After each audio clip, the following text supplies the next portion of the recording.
Hello दोस्तों इस video में आज हम जानेंगे कि कैसे आपको अपनी जीएसटी रिपोर्ट निकालना है। और जीएसटी रिपोर्ट्स के अंदर वो सारे फाइल्स जैसे कि JSON, excel, HSN summary, tax summary, 3B, GSTR 1, GSTR 2, ये सारी जितनी भी जो फाइलें होती है जो आपके अकाउंटेंट आपके सी आपसे मांगते हैं, तो कैसे आपको इसमें जनरेट करना है। तो इसके लिए आप बने रहे मेरे इस वीडियो में। और अगर आप दोस्तों नए हैं तो जरूर चैनल को सब्सक्राइब करें ताकि इस तरह की इन्फॉर्मेटिव वीडियोस आपको मिलती रहे। और दोस्तों पेड सर्विसेज लेनी है या बाय करना है सॉफ्टवेयर को, तो दिए गए नंबर पे हमारे कांटेक्ट कर सकते हैं।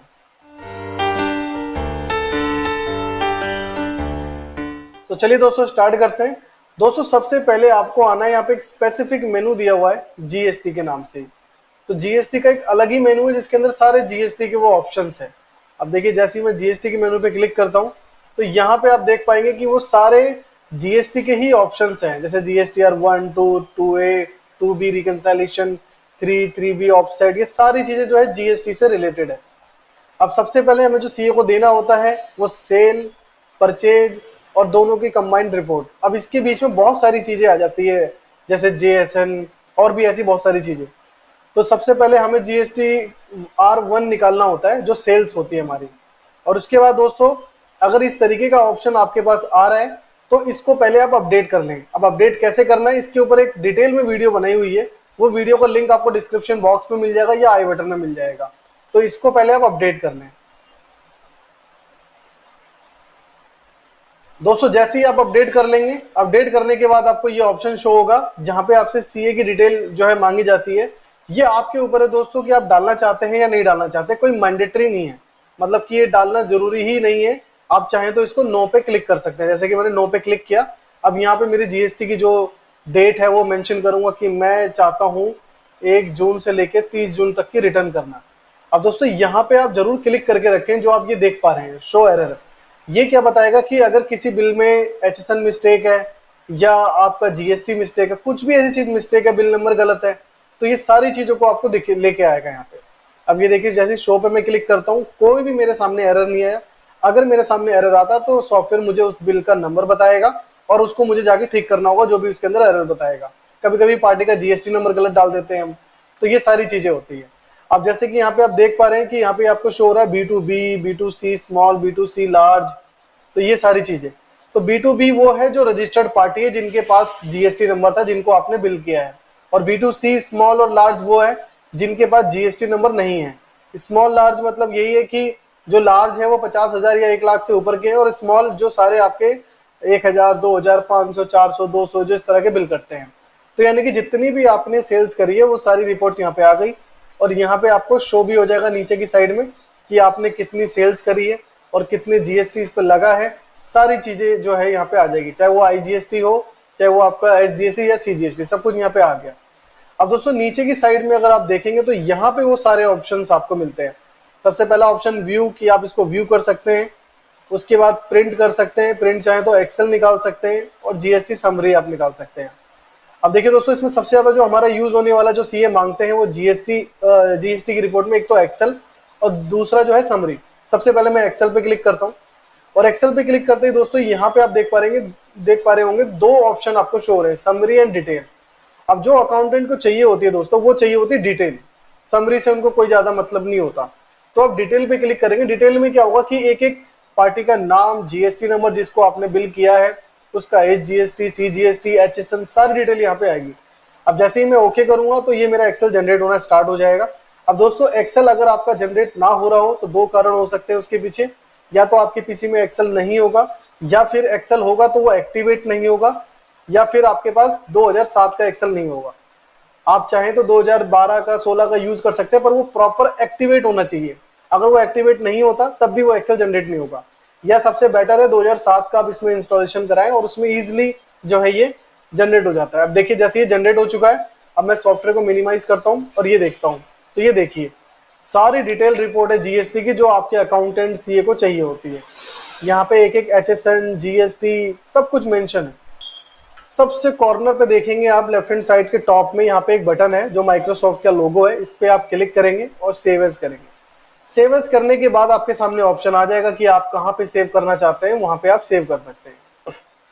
अब दूसरा जान लेते हैं दोस्तों जीएसटी समरी के बारे में। जैसे कि आपने अपने अकाउंटेंट से सीए से सुना होगा कि मुझे आप टैक्स रेट वाइज अपनी जीएसटी बताओ कि 18% वाली कितनी सेल करी है आपने, कितनी परचेज करी है। तो ये सारी डिटेल जो है यहाँ पे आपको मिलेगी। अब देखिए जैसे ही मैं जीएसटी समरी पे क्लिक करता हूँ तो ये ऑप्शन मेरे को सारे मिल गए।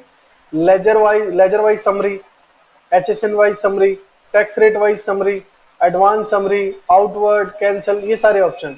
तो जो सीए जो मांगते हैं ज्यादातर जो उसमें होता है वो एचएसएन या टैक्स समरी, मतलब अपनी एचएसएन वाइज समरी दो। तो जैसे आप इस पे क्लिक करेंगे तो ये देखिए ये टोटल एचएसएन कोड के थ्रू जो सेल हुई है वो ये है, ये डेटा है। फिर आपको करना क्या दोस्तों, यहाँ पे कॉर्नर पे देखेंगे आप तो यहाँ पे एक्सेल का एक ऑप्शन बना हुआ है, आप इस पे क्लिक करेंगे और एचएसएन वाइज आपकी जो GSTR1 यानी कि सेल है वो जनरेट हो जाएगी। अभी देखिए ये जनरेट कर रहा है सॉफ्टवेयर। तो दोस्तों एक्सेल जनरेट हो चुका है। अब जैसे ही मैं इसको मिनिमाइज करता हूँ तो ये देखिए अब ये एचएसएन वाइज है। अब यहाँ पे ये एचएसएन है और इस एचएसएन के थ्रू इतनी जगह पे सेल्स हो चुके हैं और टोटल ये अमाउंट है, ये जीएसटी है। अब ये देखिए नीचे सारी डिटेल है एचएसएन वाइज। तो इस तरीके से भी दोस्तों कर सकते हैं। और जो दूसरा जो दोस्तों मांगते हैं सीए अकाउंटेंट, वो मांगते हैं टैक्स रेट वाइज। तो आप टैक्स रेट वाइज पे क्लिक करेंगे और ये देखिए सबसे ज्यादा जो है इसमें 12 और 18 की सेल है। अगर आपकी इसमें 5 की, 3 की, 12, 18, 28 की सेल है तो सारी यहाँ पे आ जाएगी। फिर सिंपल आपको यहाँ पे जो एक्सेल का बटन दिखाई दे रहा है इस पे क्लिक करना है। अब जैसे मैं इस पे क्लिक करता हूँ, क्लिक करने के बाद अब इसका भी एक्सेल जनरेट हो जाएगा। तो दोस्तों इसका भी एक्सेल जनरेट हो गया। मैं मिनिमाइज करता हूँ तो ये देखिए दोस्तों यहाँ पे मेरे पास आ गया। अब यहाँ पे आप देख पा रहे होंगे कि ये सारी 12% वाली सेल है मेरी और नीचे जो है सारी 18% वाली सेल है। तो इस तरीके से आप जो है दोस्तों टैक्स रेट वाइज भी आप दे सकते हैं। अब इतनी चीजें आपकी हो गई है यहाँ पे। यही या तो एचएसएन वाइज या टैक्स रेट वाइज आपको नीड पड़ेगी इसमें। अब दोस्तों अगर आपको जीएसएन जनरेट करना है, जो सीए है वो जीएसएन भी मांगते हैं, तो जीएसएन के लिए GSTR1 रिटर्न्स पे आप क्लिक करेंगे और क्लिक करने के बाद दोस्तों देखिए यहाँ पे आपको ऑप्शन मिलेगा जीएसएन का। इसमें बहुत सारे ऑप्शन है लेकिन आपसे जो सीए मांगेंगे वो जीएसएन ही मांगेंगे। तो जीएसएन पे आप क्लिक करेंगे। अब इस जीएसएन में आप क्या क्या इंक्लूड करना चाहते हैं, तो चाहें तो आप इस पे क्लिक कर सकते हैं कि जो इस तरह की सेल है वो भी आपकी इंक्लूड हो जाए और उसके बाद स्टार्ट पे क्लिक करेंगे। अब देखिए दोस्तों जैसे कि मैंने बताया कि कोई भी अगर एरर आएगा तो इस तरीके से ऑप्शन आ जाएगा। अब ये देखिए अब हमने जो इसमें क्रेडिट नोट बनाया हुआ है और उसका जो इनवॉइस नंबर वो एब्सेंट है, मतलब उसमें इनवॉइस नंबर डाला ही नहीं गया, तो ये इसमें एक एरर है। तो यानी कि जो मैंने क्रेडिट नोट बनाया है उसको जाके मुझे ठीक करना पड़ेगा। डेट भी बता दिया इसने कि 3/6 को आपने वो क्रेडिट नोट बनाया, तो ये मुझे जाके ठीक करना है और ठीक करने के बाद फिर मैं जनरेट करूंगा। तो दोस्तों मैंने ठीक कर दिया है। अब मैं दोबारा से GSTR1 पे क्लिक करता हूँ, JSN, और इसको स्टार्ट करता हूँ। तो देखिए दोस्तों जैसे ही मैंने स्टार्ट किया अब मेरा JSN यहाँ पे जनरेट हो चुका है और ये फाइल की लोकेशन है D ड्राइव में mark-ERP GSTRN के अंदर ये फाइल जनरेट होगी। अब देखिए जैसे ही मैं इसको ओके करता हूँ, अब जाता हूँ मैं। अब दोस्तों जो भी आपका मार्क का आइकन है उस पर राइट क्लिक करें, ओपन फाइल लोकेशन। अब यहाँ पे दोस्तों आपको ढूंढना है फोल्डर GSTRN के नाम से जो फोल्डर बना हुआ है। अब हम यहाँ पे देख लेते हैं। तो ये देखिए दोस्तों ये है हमारा GSTRN का फोल्डर जो mark-ERP के फोल्डर के अंदर मिलेगा। अब हम इसमें जाते हैं और इसमें देखिए दोस्तों ये है जो फाइल है। अब इसको वेरीफाई करने के लिए राइट क्लिक करके हम इसकी प्रॉपर्टीज को चेक कर लेते हैं और टाइम मैच कर लेते हैं। अब ये देखिए दोस्तों ये 10:10 पे क्रिएट हुआ है और यहाँ पे आप टाइम देखेंगे तो इतना ही हो रहा है। तो यानी कि यही वो फाइल है। अब इस फाइल को आप अपनी एडिट कर लें आप, जैसे मैंने एडिट कर लिया, मान लो जून सेल JSN, और फिर उसके बाद आप इसको अपने सीए को मेल अटैच जैसे भी करना चाहें, ये आपकी फाइल है। तो दोस्तों इतनी ही चीजें आपके अकाउंटेंट या सीए को चाहिए। या तो वो सिंपल एक्सेल डिटेल में मांगेंगे आपसे, या GST summary, tax rate wise, HSN wise मांगेंगे, या फिर आपसे जीएसएन मांगेंगे। अब जितनी भी चीजें हमने इसमें करी है दोस्तों ऐसे ही आपको भेजनी है GSTR2 जो कि परचेज की है।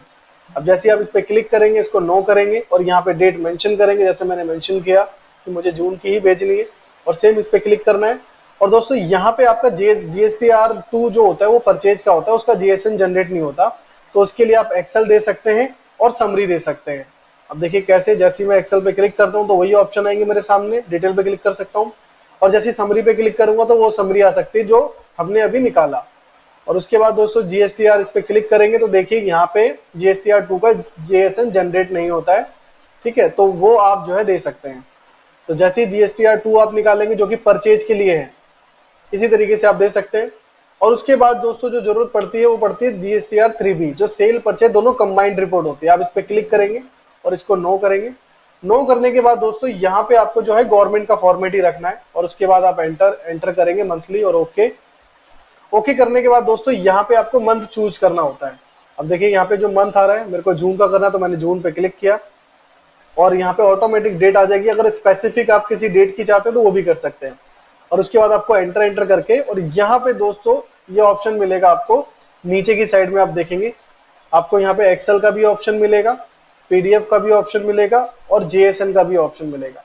अब JSN में वही कंडीशन है, जैसे ही आप क्लिक करेंगे JSN पे तो मार्क ERP रिटर्न के अंदर ये जाके सेव हो जाएगा, और एक्सेल पे क्लिक करेंगे तो एक्सेल आपका जनरेट हो जाएगा। जैसे कि मैंने एक्सेल जनरेट किया, अब मेरा एक्सेल जो है ये जनरेट हो जाएगा, और फिर उसके बाद मुझे इसको सेव एज करके जहां पे भी रखना मैं वहां पे रख सकता हूँ। तो दोस्तों एक्सेल जनरेट हो चुका है। तो ये देखिए ये कंबाइंड रिपोर्ट GSTR 3B की है। अब इसको भी हम क्या करेंगे, सबसे कोने में जो बटन है उस पर क्लिक करके सेव एज करके, और जहां पे भी सेव करना चाहें वहां पे सेव कर देंगे। और जितनी भी फाइलें आपने सेव करी है, अब आप इसको मेल के थ्रू, व्हाट्सएप के थ्रू, पेन ड्राइव के थ्रू अपने CA को भेज सकते हैं। आई होप दोस्तों कि आपको अच्छे से समझ में आया होगा कि GSTR 1 कैसे निकालना है, जो कि सेल है, और उसके अंदर जितनी भी जो कंडीशन है कि हमें एक्सेल निकालना है, GST समरी निकालना है, JSN निकालना है, वो भी आपने समझा। और ऐसे ही GSTR 2 में एक्सेल और समरी, और GSTR 3B जो कि कंबाइंड रिपोर्ट होती है, तो ये कैसे जनरेट करना है। और जो भी दोस्तों फाइलें आपकी जनरेट हुई है उसको सेव एज करके आप किसी पर्टिकुलर एक फोल्डर या किसी जगह पे सेव करके अपने CA को मेल, व्हाट्सएप या पेन ड्राइव में कॉपी करके दे सकते हैं। अगर फिर भी दोस्तों आपका कोई क्वेश्चन रह गया हो तो आप मुझे कमेंट के थ्रू बता सकते हैं, ताकि हम उसके ऊपर जो है वर्कआउट करके सोल्यूशन आपको दे सके। बाकी दोस्तों वीडियो अच्छा लगा, वीडियो को लाइक करें, चैनल को सब्सक्राइब करें, ताकि इस तरह की इन्फॉर्मेटिव और भी वीडियोस आपको मिल सके। सॉफ्टवेयर से रिलेटेड कोई भी पेड सर्विसेज चाहिए आपको, या सॉफ्टवेयर बाय करना है, तो दिए गए नंबर पे हमारे कॉन्टैक्ट कर सकते हैं। Thanks for watching.